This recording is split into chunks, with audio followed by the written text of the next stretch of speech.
Welcome to the Rich Idea Library. Okay, quick question for you. When you see someone performing at just an astonishing level, think a basketball player hitting every shot, or maybe a pianist just completely lost in a beautiful melody. Yeah. What's your first thought? Is it, wow, they're naturally gifted? Or is it maybe something else, something, potentially accessible to everyone, including you? Exactly.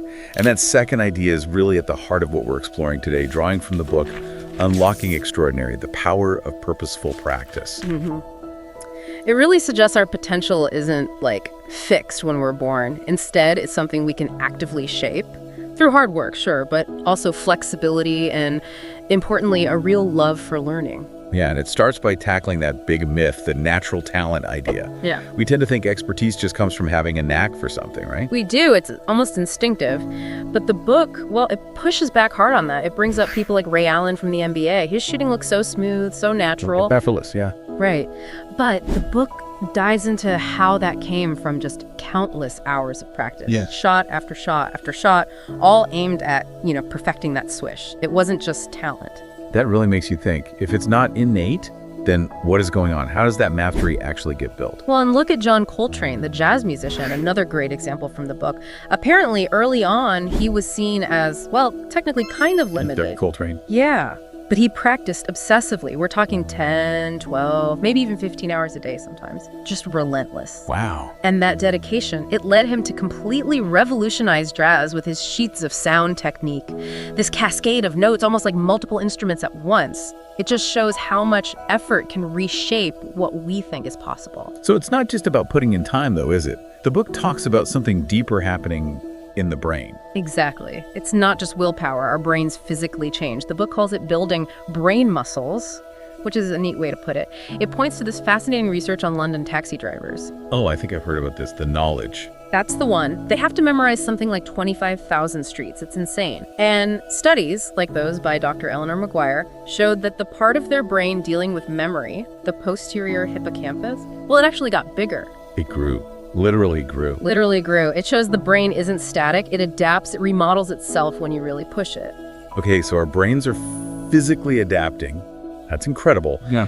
And then there's this idea of mental blueprints. What are those about? Think of them like super efficient shortcuts the brain develops, ways to process information incredibly fast.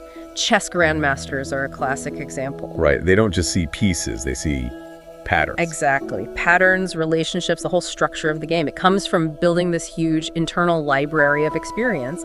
That's how they assess a board almost instantly. It's not magic. It's a highly developed mental blueprint. Like Steve Falloon, that guy in the memory experiment. He remembered, 82 numbers. Yeah, by turning them into stories in his head. Again, not a special memory gene, but a technique, a blueprint he built. And this all ties back to the core idea from the book.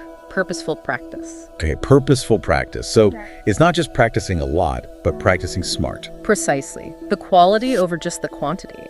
Masters aren't just grinding away aimlessly. They have clear goals. They're constantly seeking feedback, honest feedback, and they deliberately work on their weak spots. That sounds hard, focusing on what you're bad at. It is, but that's where the growth happens. The book gives this incredibly moving example of Christy Brown. Oh, the artist.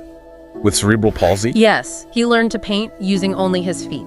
It took years, the book says a decade, of incredibly focused, deliberate practice. But he became this celebrated artist. His story just drives home that potential isn't about your circumstances. It's about your willingness to do the work, purposefully. So the big question then is, how can you, listening, actually apply this? How do we make practice purposeful? The book lays out some really concrete steps. First off, define your target. And be specific, really specific, not just, I want to get better at guitar. More like, I want to be able to play the Stairway to Heaven solo flawlessly by the end of 3 months. See? Measurable, specific. Okay, that makes sense. Get specific. What's next? Seek out feedback. Immediate and honest feedback. This is critical for spotting where you're going wrong so you can adjust. It can be tough to hear, but it's essential. Yeah, facing your mistakes. Ouch. But necessary. Then what? Break it down. If a skill feels overwhelming, chop it into smaller, manageable pieces. Learn the pieces, then build it back up. Makes huge tasks feel much less daunting. Right, conquer it bit by bit. And you mentioned pushing yourself. Absolutely crucial. You have to push slightly beyond your current comfort zone. That's the sweet spot where your brain is forced to adapt to build those new connections. Comfort is the enemy of growth, really. It feels counterintuitive, doesn't it? Yeah. We naturally seek comfort. We do. But the book stresses that this discomfort, this struggle, is where the magic happens. And finally, embrace the whole process.